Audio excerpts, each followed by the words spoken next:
Paano ba mag-register online for the OASiS form? Bakit mahalaga na kumpletuhin natin ito bago tayo dumating sa airport sa Pilipinas? Hayaan niyong gabayan ko kayo through this video paano kumpletuhin ang OASiS form. Hi everyone and welcome to my channel and welcome to a special segment.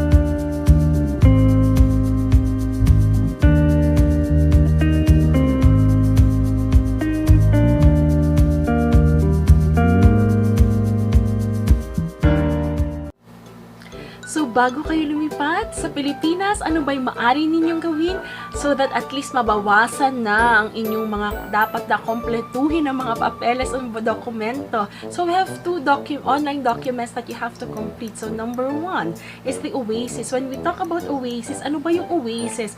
OASiS is what we call the OFW Assistance Information System na pinagsama-samang effort po ito ng DOLE, Department of Labor and Employment, OWA, Overseas Workers, Welfare Administration, Philippine Overseas Employment Administration, or what we call POEA. So, they're gathering po yung lahat ng information natin, OFWs, so that at least in case na kailangan nilang karoon ng investigation which is related to COVID cases, they will get our updated information. So, how is this complete? This is the video I made for you. At least magabayan ko kayo at maiwasan natin yung mga confusion, mga pagkakamali na na-witness ko na nangyari sa ibang mga OFW na nag-complete nitong form na ito. Ako po ay nag-assist sa more than 100 OFWs when it comes to completing this form then. So, I'll more than happy to assist you too.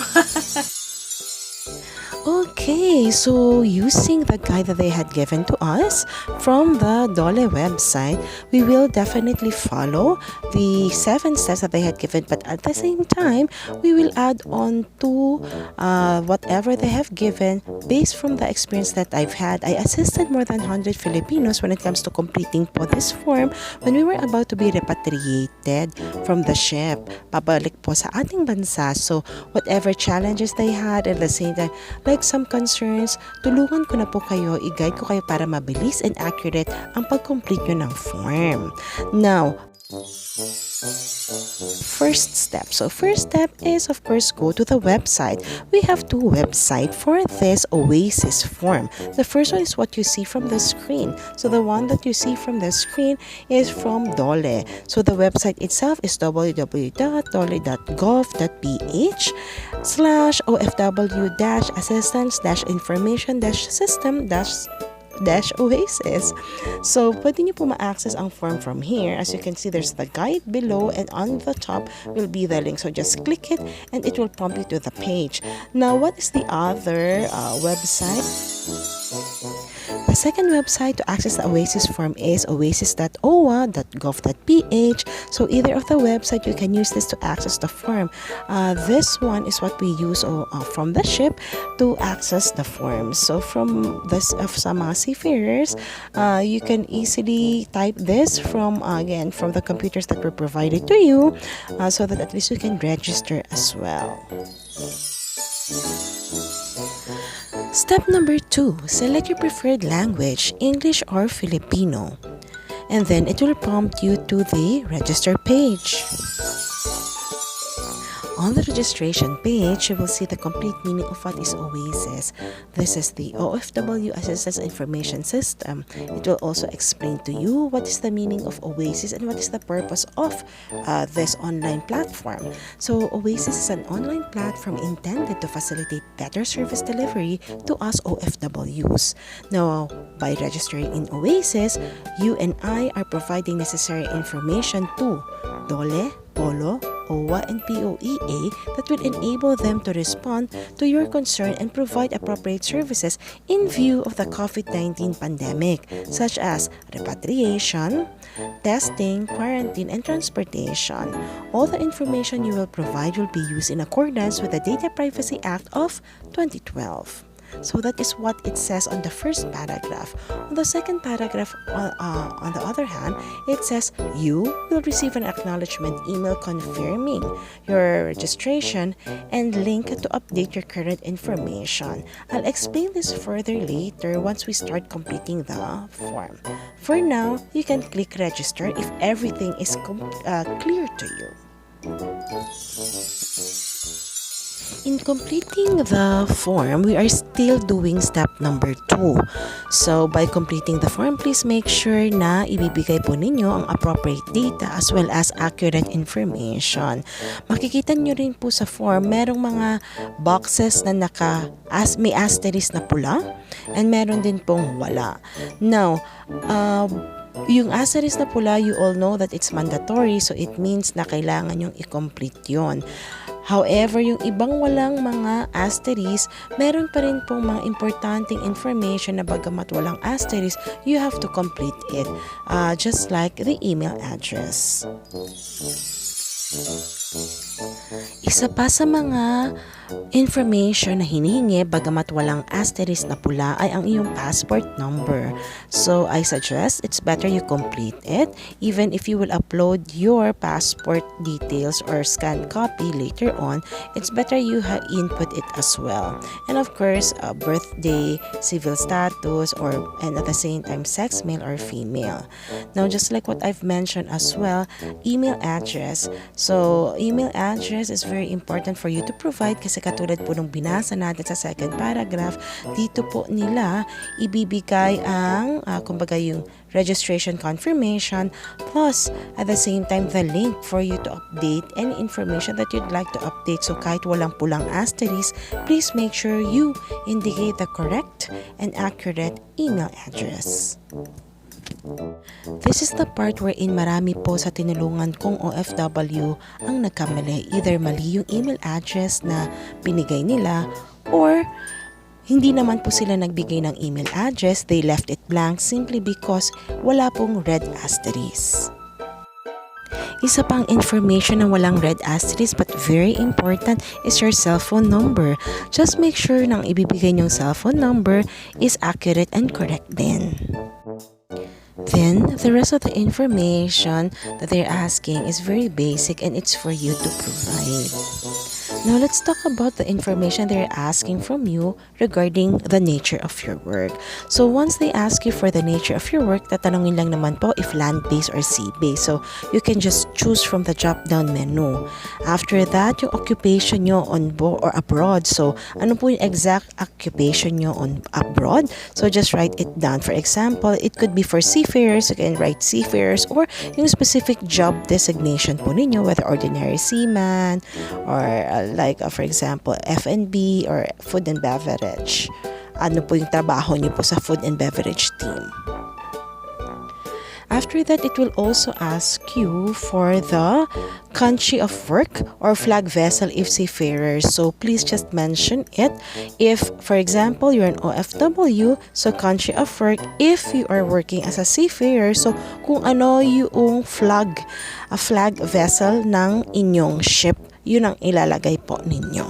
So, is it USA, Bahamas, or Italy? So, it depends po kung ano man po yung country that holds the flag vessel of your ship. And then, after that, of course, the name of your employer, address of your employer, and then, ito po, madalas na ma-confuse ang madami, is name of foreign recruitment agency, address of foreign recruitment agency. Now, if you're a seafarer from the Philippines, then ilagay po natin not applicable or NA. Pero kung kayo po ay OFW, ang inyong recruiter ay from abroad, then you can definitely complete the details. But for seafarers, it should be not applicable kasi po yung ating manning agency, doon nyo po ilalagay sa next box, which is recruitment or manning agency. So, doon po ilalagay yung name ng Philippine manning agency. And for the next box, current employment status. So please choose what is appropriate for your employment status. So is it no work, no pay, laid off, end of contract, on vacation, amnesty recipient? For seafarers, again, most of the time it will be end of contract, especially if the reason that you will be going back to the Philippines is repatriation. The next box for the contact person, your contact person in case of emergency. So please indicate whether it's your spouse, your child, or your parent. Make sure na you indicate the complete name and then the accurate and updated contact number. It will also ask you. Ayan, almost done na po tayo. So, the last few parts of the form is specific needs. So, just check all that applies. So, the options are person with disability. Do you have any disability? And then, are you an elderly person? Are you traveling with an infant or a child? Pregnant? Or do you have a pre-existing condition such as hypertension, diabetes? Or do you have any other diseases that you would like to declare? For the next box, the nature of repatriation. So, pipili lang po kayo from the drop-down menu. Ano po ba yung nature ng repatriation ninyo? Is it from the Philippine government? Is it from the host government? Whatever country it may be? Or is it from employer or agency? Or sagot nyo po ba ito or own expense? For seafarers, it will be employer and agency because sagot ng employer ng mga seafarers ang pagpapauwi o pagpaparepatriate. And then after that, it will ask you for the flight details. So, airline and flight number. Now, ito po. Depende if your flight is straight. So, isa lang pong flight detail yung ilalagay po ninyo. And then, date of flight, airport of origin, and then, ito na po. If dalawa yung flight ninyo, so do sa flight details, kailangan dalawa ang flight number na ilalagay po ninyo. And then, you will have to mention the transit or connecting airport, if there is any. If wala, just leave it blank. And then, just mention the airport of destination. So, may drop-down menu po tayo dyan. You can just choose kung alin po dito, which is good. Before, nung nag-fill up kami mga 2 weeks ago, wala pa po nitong drop-down menu. So, but at least now, may drop-down menu no, which is quite good. May option. And then, date of arrival sa Pilipinas. And then, what time are you expected to arrive in the Philippines? Wow, we're almost done. Now, last but not the least, is i-upload po ninyo yung inyong scanned copy of your passport. So, kailangan may nakasave na scanned copy of the passport either sa computer ninyo or sa inyong mobile phone. And step number 3, check the box to certify. Ito na po ang last step natin but very important. Kailangan pong basahin nyo muli ang lahat ng inyong sinulat o in-indicate sa form na ito bago isubmit. So, make sure that you understood the content and give consent to the process that your data is correct under the Data Privacy Act of 2012. And once it's all correct, then you can click the box and then click submit. So that's step number 4. Click the submit button.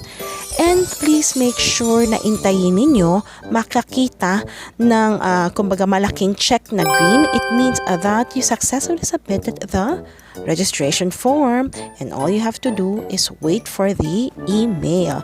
Now, regarding the email from OASiS, now it varies in time kung kailan nyo marireceive.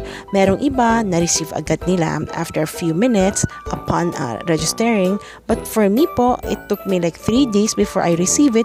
Yung ibang mga kasamahan ko, it took them even more than 5 days to 6 days, hindi nila na-receive. I think during that time, during the beginning of June, nagkaroon ng system glitch. So, na-receive nila very late na. So, nag-alala sila if successful ba yung registration nila.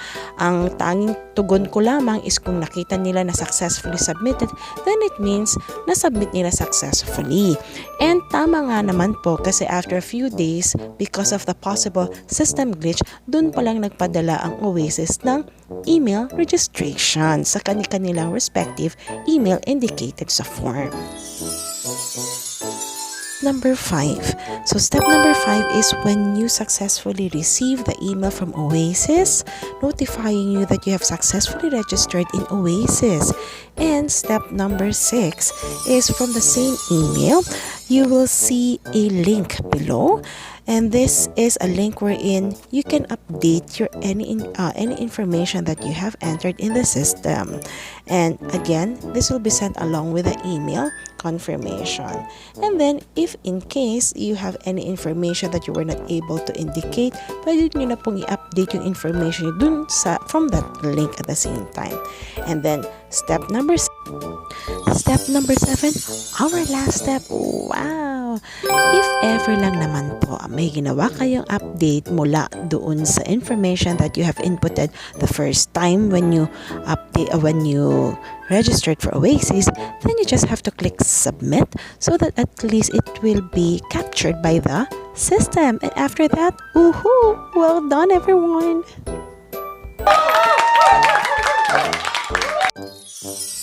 Wow, finally we completed the online registration form for OASiS. Well done, everyone! Kung kayo ay pauwi na ng Pilipinas ngayong panahon ng pandemic, I hope you have watched my video, Guide for OFWs when Returning to the Philippines. Meron po akong 3-part series na video sa aking YouTube channel, that's Jamey Iris TV channel, that you can watch and can help you so that at least mabawasan naman po ang inyong pag-iisip or inyong pag-worry sa pag-uwi sa atin sa Pilipinas at alam nyo na ang mga hakbang na kailangan nyo gawin. And please do not forget to subscribe to my channel, that's Jamey Iris TV channel. Please click subscribe and also the bell button so that at least ma-update kayo kapag meron ako mga bagong video na hoping makatulong sa inyo so that we can learn and grow together. So with that, everyone, this is Jamey Iris saying stay safe, stay healthy, and of course stay blessed and positive. To all OFW, welcome home soon. God bless you all.